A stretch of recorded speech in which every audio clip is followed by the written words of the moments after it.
Matanong nga kita, bakit karamihan sa kalalakihan palpak? Bakit sila nananatiling hikahos, mahina at walang respeto? Bakit sila iniiwan ng babae, nawawalan ng oportunidad at nawawala sa sarili? Karaniwan sisihin nila ang gobyerno o kaya babae o malas daw. Pero yan ay kasinungalingan. Ang totoong dahilan, hindi nila tinatanggap na sila ang problema. Ayaw nilang ayusin ang kahinaan nila. At ito ang masakit pero totoo. Ang kahinaan sa isang lalaki, bagal na kamatayan yan. Pinapatay nito ang kumpiyansa mo. Sinisira nito ang tagumpay mo. At kapag dinala mo yan sa kasal, wasak ang buhay mo. Kaya makinig kang mabuti. Dahil ang sasabihin ko ngayon baka masaktan ka. Pero mas mabuting masaktan ka ngayon kaysa magsisi ka habang buhay. Ito ang 10 kahinaan na mag-iiwan sa iyo na broke, lutang at kontrolado. Maliban na lang kung handa kang ayusin to. At yung huling isa, karamihan ng lalaki hindi na nakaka-recover doon. 1. Hinahayaan mong laman mo ang magdikta at unti-unti kang sinisira nito. Diretsahan na tayo. Ilang beses mo nang pinangakong titigil ka. Titigilan ko na ang porn. Hindi na ako magsasayang ng oras. Hindi na ako hahabol sa walang kwentang sarap. Pero ano nangyari? Paulit-ulit ka pa rin. Kasi hindi disiplina ang umiiral sa'yo, kundi libog, katamaran at takas. At kahit ilang beses mo nang sinubukang tumigil, bumabalik ka pa rin kasi hinahayaan mong laman mo ang magdikta. Tuwing bumibigay ka, ito ang sinisigaw mo sa mundo. Mahina ako, wala akong disiplina, alipin ako ng tawag ng laman. At ang mundo, nakatingin. Nakikita yan ng mga babae, kaya kanila hindi nirerespeto. Nakikita yan ng mga boss, kaya hindi sila nagtitiwala sa'yo. At ang demonyo, lalong ginaganahan, kaya ka nananatiling stuck.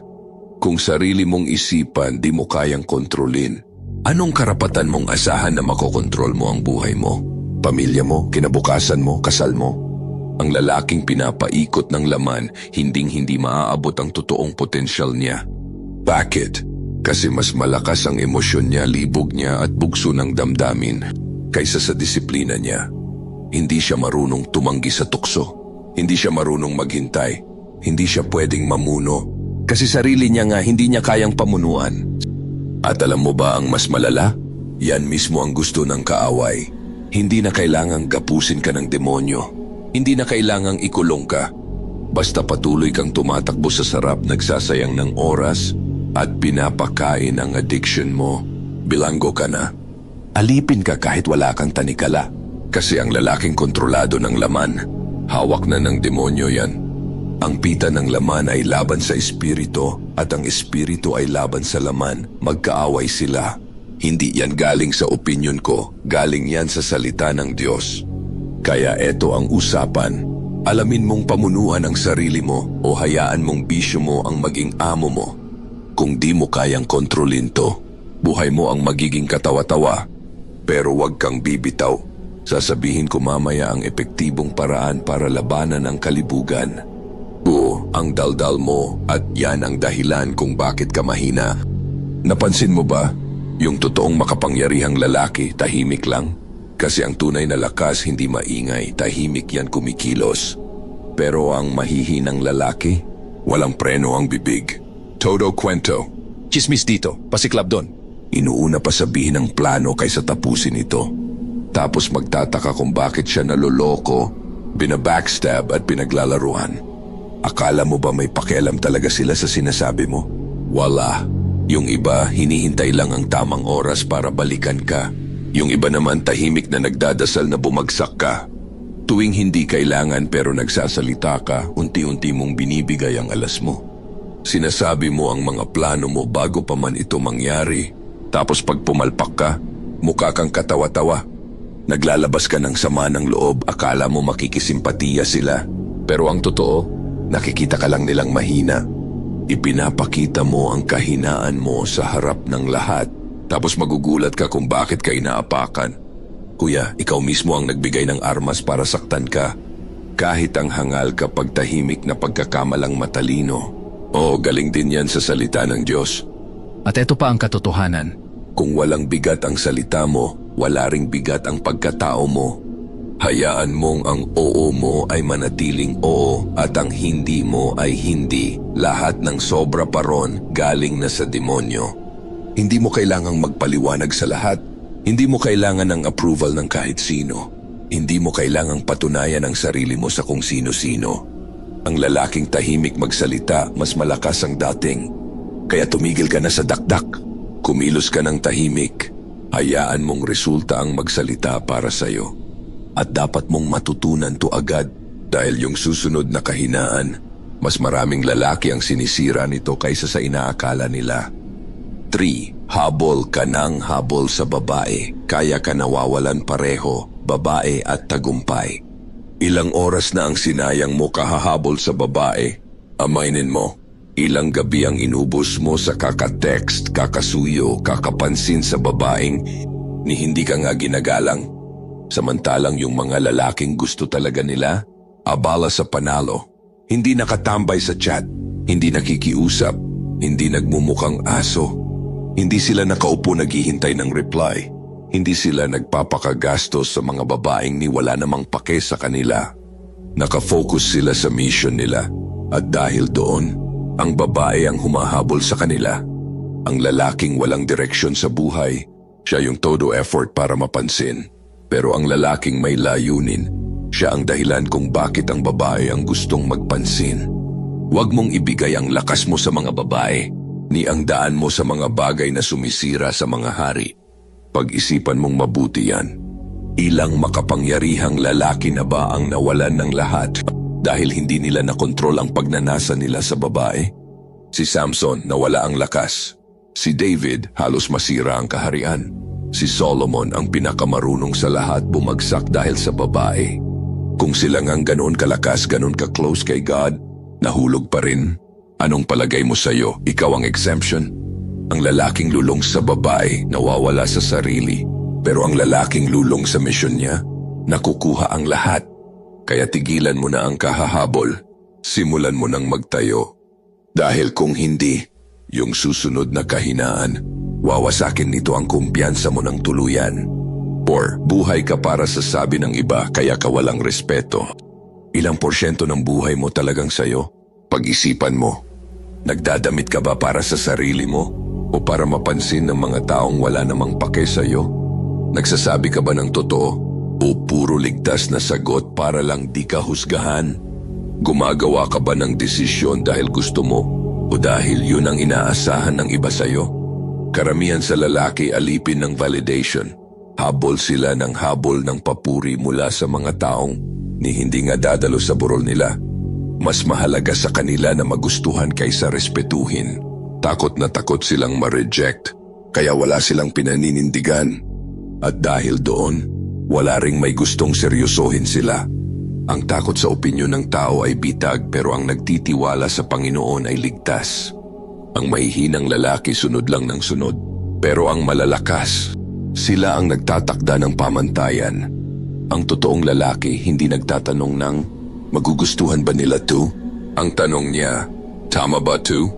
Ngayon tanungin mo ang sarili mo, buhay mo ba ay para sa approval nila o para sa layunin mo? 5. Adik ka sa ginhawa, kaya ka mahina.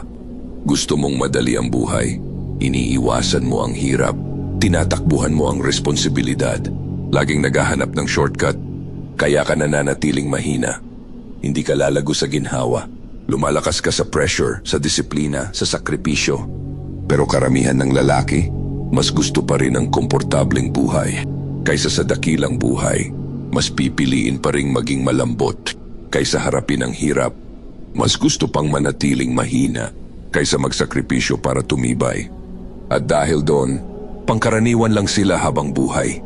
Tisin mo ang hirap bilang disiplina, itinuturing ka ng Diyos bilang anak. Sino bang anak ang hindi dinidisiplina ng ama? Ang mahihinang lalaki tumatakbo sa sakit, pero ang matitibay, yinayakap nila yon. Dahil ang sakit hindi para sirain ka, kundi para patatagin ka. Walang diamante kung walang pressure, walang espadang matalim kung walang apoy, at walang tunay na lalaki na nahubog sa ginhawa. Kaya tanungin mo sarili mo ngayon, iniiwasan mo ba ang sakit o ginagamit mo to para maging mas matatag ka? Wala kang disiplina, kaya paulit-ulit kang talo. Tignan mo to. Pag sinabi ng boss mo na pumasok bago mag-8 a.m., nandyan ka bago mag-8. Pag sinabi ng coach mo na magdagdag ng reps, tinitiis mo kahit masakit.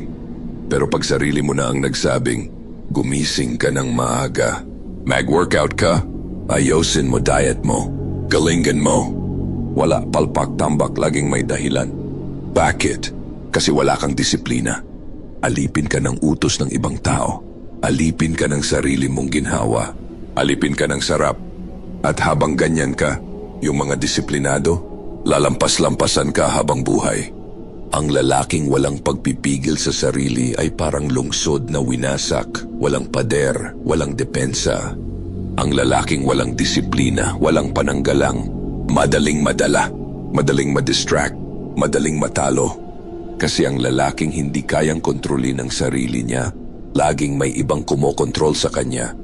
Kaya tanungin mo sarili mo ngayon, gusto mo bang habang buhay kang may dahilan? O handa ka na talagang kontrolin ang buhay mo? 7. Takot kang mawala ang babae, kaya nawawala ka sa sarili mo. Ilang beses mo nang hinayaang tapak-tapakan ka ng babae? Minamalit ka? Binaliwala ka? Pinaglalaruan ng isip mo? At kahit ganon, nanatili ka, tiniis mo ang kasinungalingan. Kinaya mo ang emotional manipulation. Hinayaan mong tratuhin ka lang na option habang siya ginagawa mong priority. Bakit? Kasi takot kang mawala siya. Takot kang mapag-isa. Takot kang magsimula ulit. Takot kang baka wala ng ibang darating. Kaya imbes na lumakad palayo gaya ng tunay na lalaki, pinipilit mong paniwalaan na love pa rin to. Kahit sa totoo lang, tinatakot ka lang ng takot mo. Mas mabuti pang tumira sa bubong ng bahay kaysa makasama ang babaeng mahilig makipag-away. Ang mahina, pipiliin pa rin ang miserable basta may kasama. Pero ang matatag, kayang umalis kahit walang paalam, walang panghihinayang. Dahil ang lalaking takot mawala ng babae, matagal na niyang nawala ang sarili niya. Ngayon tanungin mo sarili mo. Pinipili mo ba ang babaeng may respeto sa iyo? O takot ka lang talagang mag-isa? 8. Nagsasayang ka ng oras, kaya ka broke at lutang. Tignan mo kung paano mo ginugugol ang araw mo. Ilang oras ang sinasayang mo sa walang kwentang distraction. Kaka-scroll sa social media, kakanood ng Netflix, ka-computer, ka-ML, ka-argue sa comment section. Puro aliw, puro takas. Tapos pagtapos na ang araw, reklamo ka na naman. Kesyo kulang ang oras. Kesyo hindi patas ang buhay. Pero ang totoo, may oras ka naman. Sinayang mo lang. Ni hindi mo alam kung anong mangyayari bukas. Buhay mo'y parang usok, sandaling lilitaw, tapos biglang mawawala. Ang maihinang lalaki sinasayang ang oras. Pero ang matitibay, ini-invest yan. Kasi oras ang pinakamahalagang yaman mo. Pag sinayang mo to, kinain mo na rin ang kinabukasan mo. Kaya tanungin mo sarili mo, ginagamit mo ba ang oras mo para buuin ang buhay mo? O nagpapagamit ka lang para yumaman ng iba? 9. Hindi ka marunong magdala ng bigat, kaya ka binabasag ng buhay. Konting hirap, tumatakbo ka na. Pag hindi ayon sa gusto mo, sumusuko ka. Lahat na lang sinisisi mo, maliban sa sarili mo. Reklamo ka ng reklamo, pero ayaw mong mag-adjust. Counting stress, tiklop. Counting pressure, basag. Alam mo kung bakit? Kasi tinuruan kang maniwala na masama ang stress. Hindi patas ang hirap. Kapag mabigat, tigilan mo na. At naniwala ka, kaya ka hindi nananalo. Dahil ang pressure, hindi yan sumisira sa totoong lalaki. Yan ang gumagawa sa kanila. Kung ikaw ay bumigay sa oras ng kagipitan, gaano kaliit ang lakas mo? Ang ginto sinusubok sa apoy. Ang bakal hinahampas para tumibay.